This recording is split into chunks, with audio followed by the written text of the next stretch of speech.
Сәлем достар, біз бүгін осындай кен көйлек тігетін боламыз. Етек жағы сборка жасалынған, жеңдері де мол, лентаға сборка жасалып жиналынған.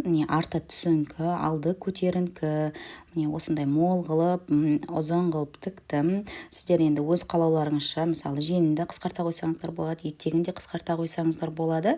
Бәрі егжей-тегжейлі көрсетілген, выкройкасы, тігілу барысы барлығы анық көрсетілген. Каналға жазылуды ұмытпаймыз, достар. Лайк басып, комментарий жазып отыруды ұмытпаймыз. Бұл бізде міне осындай мата летний, дышащий, легкий, такой приятный. 2,80 бізде мата, ені 1,5, ұзындығы 2,80 матаның. Алдымен біз қолына мата алып қаламыз. Қолына, сіздер қаншалықты длинада жасағыларыңыз келеді, соншалықты алып қаласыздар. Менде бұл жерде 4 слой мата, мен 63 сантиметр алып қаламын. Өзімнің өлшемімен қарай 63 сантиметр алып қалып жатырмын матаны.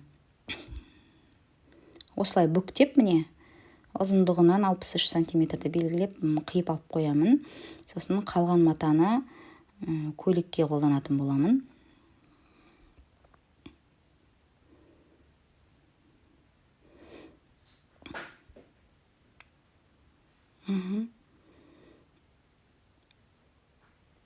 Міне осылай жиынтігін алып қаламыз. Енді 2,80 матадан біз 63 сантиметр алып қалдық. Мен осындай ручкамен қолданатын боламын. Жаңағы өтектегенде кетіп қалады.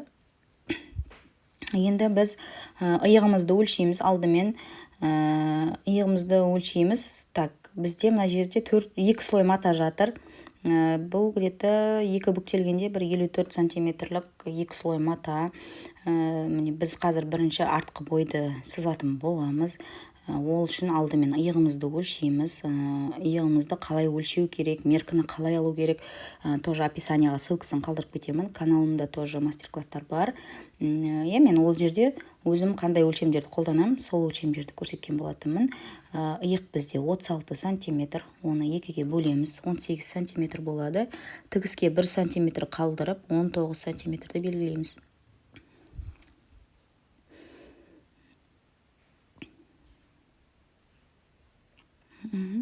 Жанына қарай мойын ойындысын пішіндейміз. Қазір 8 сантиметр. Сосын арт жағынан 2,5 сантиметр. Менде линейкінің өлшемі 2,5, сондықтан линейкінің түсімен тек белгілей қойдым.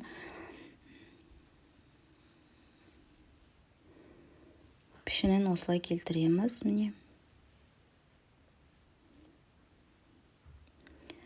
Енді иықтан жоғарғы жерден 3 сантиметр түсеміз. Сосын жаңағы иықтың сызығын сызамыз қазір. Осылай. Енді пройма. Пройманың биіктігін өздеріңіздің проймаңызды өлшеп, соған прибавка қосып, өздеріңіздің өлшемдеріңізді белгілейсіз. Менде ол 22 сантиметр. Енді сіздер өздеріңіз өлшейсіздер. Тоже ссылкасында бар, қалай алу керек қарайсыздар. Жоғарғы жерінен төменге 22 сантиметр. Енді біз кеудеміздің айналымын 4-ке бөліп, соны осы пройманың 22 сантиметр белгіледік қой. Дәл сол тұстан 22 сантиметрді белгілейміз. Дәл осы жерден 22 сантиметрді белгілейміз. Себебі кеудеміз бізде 88 сантиметр. 88 сантиметрді 4-ке бөлгенде 22 болды. 22-ні белгіледік. Енді прибавка қосамыз. Бізде прибавка мен 3 сантиметр беремін. 2 сантиметр берсеңіздер де болады. Енді мен кең қылып тіккім келгендіктен 3 сантиметр беріп тұрмын. Енді жаңа көрсеткендей мол болып тұрады. 3 сантиметр берсеңіздер. Биссектриса 3 сантиметр. Осы аралықты 2-ге бөлеміз. Бұл бізде 19 сантиметр, 9,5 сантиметрді белгіледік. Қақ ортасын тауып алдық. 0,5 сантиметрді белгілеп, пройманың пішімін сызамыз. Осылай сызылады. Бұл бізде артқы бой болды. Дайындадық. Енді жоғарғы жерден сіздер енді жаңағы сборканы қай жерден жасайсыздар, соны өлшеп тауып аласыздар. Менде бұл 75 сантиметр. Енді чуть выше жасасаңыздар да болады, төмен түсірсеңіздер де болады, әркімнің өз қалауымен өзгерте қоясыздар. Мен 75 сантиметр бердім. Сол белгіленген 75 сантиметрден 35 сантиметр. Бұл тоже өздеріңіздің қалауларыңызша жасап алуға болады. Мен өзімдікін көрсетіп жатырмын. Осы 35 сантиметрді белгіледік қой. Содан осы пройманың біткен жерінен бірге трапеция қылып осылай сызамыз. Сызып алдық. Міне біздің артқы бой почти что дайын болды. Енді міне дальше осылай белгіленген жерден сызып жібереміз. Ұзыннан мына жер 35 сантиметрден бітеді ғой. Ар жағында где-то 20 сантиметрде қалады. Оны біз осы 35 сантиметрге 35 сантиметр болса, бізде ашқан кезде 70 сантиметр болады. 70 сантиметрге соны біз қазір сборка жасауымыз керек. Міне осылай қиып тастаймыз етек жағын бірден. Осындай болып қалады. Енді барлығын қиып аламыз. Міне сызықтың түсімен қиясыздар, ешқандай тігіске прибавка бәрін, тігістің прибавкасын бәрін жаңа біз 3 сантиметрге қосып жібергенбіз иықты да.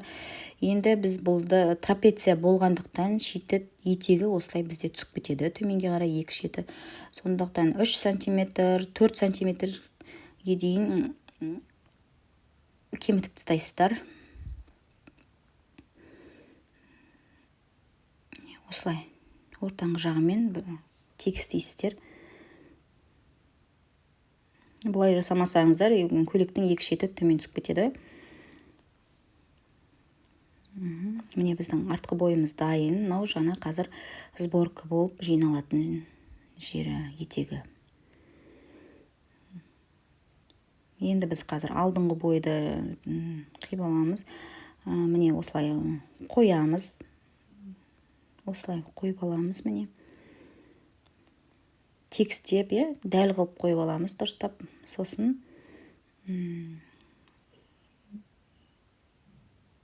қазір артқы боймен жаңағыдай қылып бөліп жатырмын. Қазір енді біз алдыңғы мойын ойындысын түсіреміз. Біз где-то 8-9 сантиметрге түсіреміз. Астын белгілейміз. Астын белгілеп алғасын, міне жаңағы өзіміздің қиған шетіне дейін мойын ойындысын жасай қоямыз. Осылай. Енді қазір осы жерде плечевой баланс жасап жіберуге болады. Міне астыңғы матаны байқасаңыздар, кішкене көтеріңкі, дәл бірдей болып тұрған жоқ. Сондықтан мен 1 сантиметрге көтеремін. Қазір кеудеңіз үлкен болса, 2 сантиметрге дейін көтеруге болады. Мен 1 сантиметрге көтеріп жатырмын. Сол көтерілген 1 сантиметрден иыққа дейін сызасыздар. Міне осындай болып тұрады. Міне осындай, міне.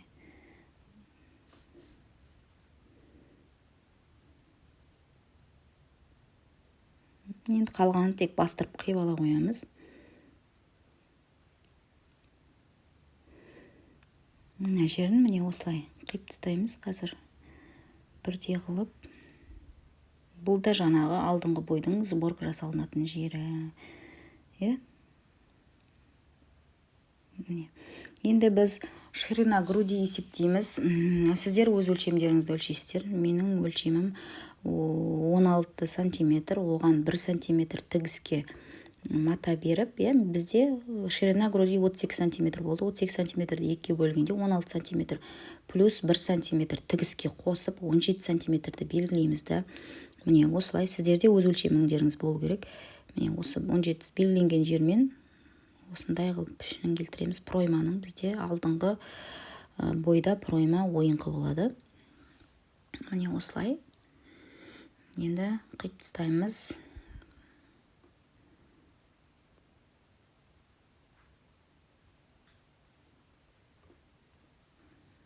Міне дайын болды бізде.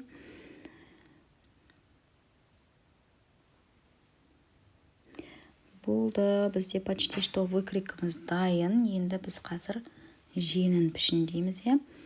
Алдын кішкене біз көтеріңкі қылып жатырық қой. Қазір соны артығын қиып тастаймыз. мен қазір где-то 10 сантиметрдей көтеремін. Одан да жоғары көтерсеңіздер болады, иә? Жаңа мен көрсеттім ғой. Сол жарайтын болса 10 сантиметр, иә, менің көтерген нем. Сіздер одан да выше жасасаңыздар да болады, қарайсыздар. Міне сосын осындай міне сызғызамыз, міне. Көрініп тұр деп ойлаймын. Міне осындай ол сызғызамыз, міне. Линиясы осылай кетіп жатыр. Бізде алды кішкене көтеріңкі болады.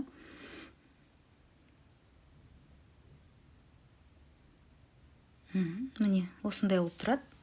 Алдыңғы бойымыз. Енді біз қазір жеңін сатын боламыз. Бұл бізде біз ені 1,5 сантиметрлік, ұзындығы 63 сантиметрлік мата қиып алдық. Соны қақ ортасынан бөлеміз де, оң жақ бетін ортасын бүйтіп ішіне қаратып, бізде қазір бетіне бізге қарап тұрған жері бізде сол жақ беті, қақ ортасын белгілеп аламыз. Сол кезде ар жақ беті 17 сантиметр, бер жақ беті 17 сантиметр болады. Міне қақ ортасы астынан да үстінен де белгілеп аламыз. Мына жағы 17, мына жағы 17, қақ ортасынан белгілеп алдық. Сол белгіленген жерден бізде осындай акатрукава жасаған мастер-класс тоже каналда бар. Керек болса ссылкасын описанияға салып кетемін, өтіп қарарсыздар. Осылай акатрукаваның берілген жерінен де дәл ортасына қойып осылай сызып аламыз, бастырып. Тек осы акатрукаваның біткен жеріне дейін ғана. Ар жағы керек емес. Қазір біз қолын басқаша модель ететін боламыз. Міндетті түрде қимас бұрын пройманы өлшеп аласыз, иә? Сол проймаға келтіріп, осы акатрукаваны осылай өлшеп алуларыңыз керек. Міндетті түрде өлшеп алыну керек. Менде бұл келіп тұр өзімнің проймама. Сондықтан мен қазір кесе беремін. Міндетті түрде келтіріп аламыз, қиып тастап, сосын жетпей қалып жүрмесін. Міне осылай қиямыз. Осы жерден жоғары жағын ғана акатрукаваны кесеміз.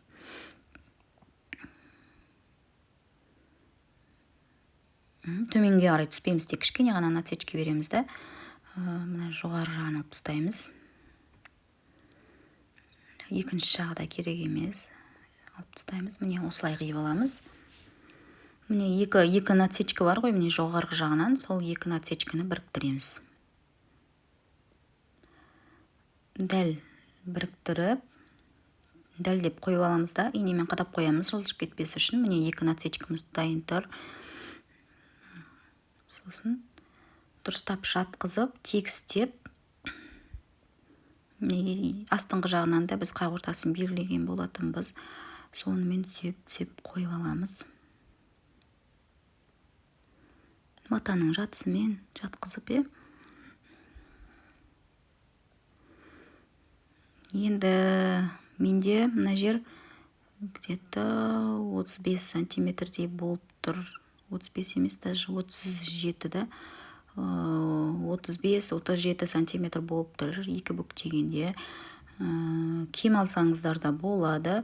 Но мен барлығын алып жатырмын. Сол бар матаның кендігін. Кем жасаса, кішкене заужат етсеңіздер де болады. Мен осылай алып жатырмын. Да, не обязательно осындай қылып тігу да, көйлекті мысалы. Қалай өлшеу керек, қалай есептеу керек, бәрі бар, базы бар. Мысалы, жеңін кішкене қысқалау қылсаңыздар болады, етегін қысқалау қылсаңыздар болады. Өзгертіп, келтіріп тігсеңіздер болады. Міне, өлшейміз. Бізде трапеция всегда түсіп кетеді жаны, сондықтан мына жоғары жағынан тігіс жасап, сол жерді төмен тігіс жасаған, сызған жерден төменге қарай өлшеп, мына екінші жағы да бізге дәл келу керек. Бізде 46 сантиметр. Артығын өстіп белгілеп алып, артығын алып тастаймыз. Қазір түсіп кетеді себебі екі жағына. Трапеция жасағанда секта екі жаны түсіп кетеді. Сондықтан осылай алып тастаймыз. Міне, бәрі дайын болды, рукава да дайын, бәрі де дайын. Енді қазір міне осындай болып тұрады. Енді біз қазір сол жиенімізге біз лента салатын боламыз. Жаңа бау жасайын деп жатырмық қой, иә. Сол бауға біз қазір жиенімізді жинайын деп жатырмық, иә. Осындай міне 4 слой матаны бүктеп алдым. Мен енді кішкене 4 слой мата. Бұл жерде сіздер енді өздеріңіз есептейсіздер, қаншалықты баудың қаншалықты енін жасайсыздар, иә. Длинасын, енін өздеріңіз қалауларыңызша жасайсыздар. Мен где-то 4 сантиметрлік лента жасағым келіп тұр. Ол үшін мен 10 сантиметр аламын. Тігісі бар. 2 сантиметр тігісіне кетеді. Бұлай 8 сантиметр. Сонда 4 сантиметрлік лента жасау үшін міне мен 10 сантиметрді белгілеп қиып аламын. Міне тегістейміз. Қисық кеткен жерлері болса. Міне лентамыз да дайын болды. Міне осылай бүктетілген күйінде қолданылатын болады. Осылай қолымыз жеңімізге байланады. Енді біз қазір мына етегіміз бар ғой, етегіміздің шетіне сборка жасау үшін тігіс жүргізіп шығамыз. Міне тігісіміз дайын болды. Осындай прямострочный машинкамен тігіс жүргіземіз да осылай бүктеп екі шетіне қақ ортасын тауып аламыз, белгілеп. Отсечкасын беріп аламыз. Жаңағы қазір енді алдыңғы бойдың да қақ ортасын тауып, отсечкасын беріп аламыз. Міне қақ ортасын таптық. Қазір енді сол ортасы мен ортасын біріктіретін боламыз. Біріктіріп сборка жасаймыз. Міне осылай отсечкамен отсечканы біріктіреміз.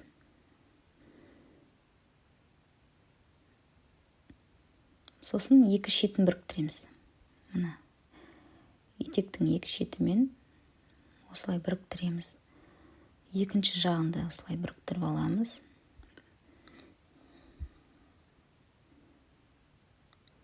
Енді мынау міне көріп тұрсыздар артық, иә. Сол артықты жоғарғы жағына сборка жасалыну керек. Міне осыған біз келтіру керекпіз. Енді бір жіпті тарту арқылы, екі жіпті емес, бір жіпті ғана тартасыз. Бір жіпті тарту арқылы біз сборка жасаймыз. Дәл осылай міне. Міне сборка жасаймыз. Осылай келтіреміз. Мына қаншалықты қаншалықты болу керек, соншалықты сол жерге артық затты сборка жасап тастаймыз. Равномерно распределять етеміз барлығын, бір жерге үйіліп қалмау керек. Міне осылай бәрін дұрыстайсыздар. Міне осылай сборканы жасап аласыздар. Екінші жағында дәл солай, артында дәл солай. Міне сборкамыз біздің дайын. Бірінші сборканы отырғызу үшін біз прямострочный машинкамен тігіс жүргізіп отырғызып аламыз, сборканы жатқызып, содан кейін барып оверлоктаймыз. Біздің сборкамыз дайын болды. Арт жағында дәл осылай жасайсыздар. Енді біз қазір көйлегімізді жинаймыз. Мынау бізде арты болу керек. Артында дәл осылай жасап алдық. Енді осылай оң жағын ішіне қарай қаратып, оң жақ бетімен оң жақ бетін жатқызып, иықтарын қосып аламыз, оверлоктап, екі иығын. Сосын екі жанын оверлоктаймыз бірден. Осы жерден біріктіріп, қосып, міне осылай оверлоктап шығамыз. Міне менде мына екі сборка бір-біріне келіп тұр. Міне көріп тұрғандай. Сіздерде де келу керек, егер бәрі дұрыс қиылған болса, шатаспаған болсаңыз дәл келу керек. Міне иықтарын оверлоктадым, екі жанын оверлоктадым. Міне тігіс менде бір-біріне дәл келіп тұр. Екінші жағы да келіп тұр. Міне жақсылап өтектеп аласыздар тігістерді. Енді міне жеңін дайындаймын. Дайындап алдық міне жеңін. Бұндай жеңді дайындауды мен басқа да көйлектерде жасадым. Если что, описанияға ссылкаларын салып кетейін. Тақи осылай жасауды білмесеңіздер, салып кете қоямын. Міне жеңін сборка жасау үшін тігіс жүргізіп шығамыз, жеңіне. Енді мынау біздің лентамыз, жеңге бірігетін қақ ортасын тауып аламыз. Міне осылай. Лентаның қақ ортасын тауып аласыздар, белгілеп аласыздар. Сосын оңға, солға 10 сантиметрден береміз. 10 сантиметр, былай да 10 сантиметр, былай да 10 сантиметр. Менде білезік 16 сантиметр. Сіздер өз өлшемдеріңізді 10 емес, 11-12 десеңіздер де болады. Қарайсыздар, әркім әртүрлі әр размерге тігеді ғой. Менде бұл 44 размерге тігіп жатырмын. Но мол көйлек енді, летний. Боха стиль дейма, не дейді? Жаңағы кең болып тұрады.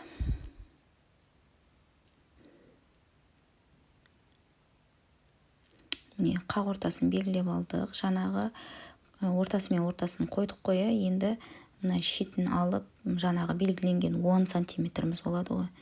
Сол 10 сантиметрді белгіледік қоя. Жаңа ручкамен белгілеп алдық. Сол 10 сантиметрге осылай қадап қоямыз. Екінші жағында дәл солай 10 сантиметр белгілейміз осылай. Міне.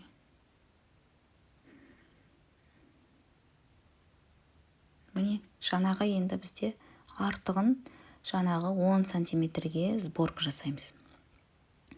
Бір жібін тарту арқылы міне сборкамен келтіреміз. Екінші жағында дәл солай. Бұл менде жұқа мата. Осындай жұқа матадан тігілген жақсы. Енді міне сборка жасап алдық. Енді тігіс жүргізіп шығамыз прямострочной машинкамен. Міне осылай тігіс жүргіземіз. Міне тігісіміз дайын. Міне ішінен осындай болып тұрады. Енді лентаны тігеміз. Лентаны осылай теріс қаратып бүктейміз. Екі бүктейміз қақ ортасынан. Міне осылай. Енді осы жерден бастап осылай тігіс жүргізіп шығамыз. Екінші жағында дәл солай. Екінші жағында дәл солай. Тігісіміз дайын. Міне осындай болып тұрады. Енді 10 қаратамыз. 10 қаратып аламыз. Ұштарын бәрін жақсылап шығарамыз.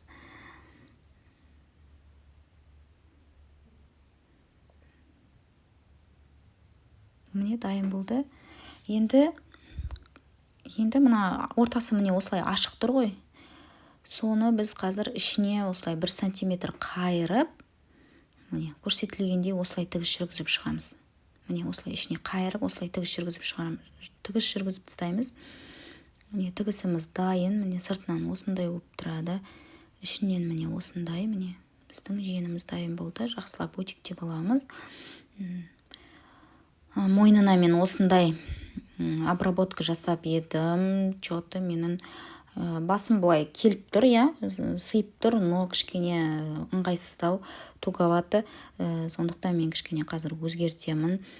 Алдына кішкене не салып жіберемін, планка салып жіберемін. Сіздерде планка салам десеңіздер, мен алдына кіттай ғана планка салып жіберемін. Салам десеңіздер, тоже описанияға ссылкасын салып қоямын.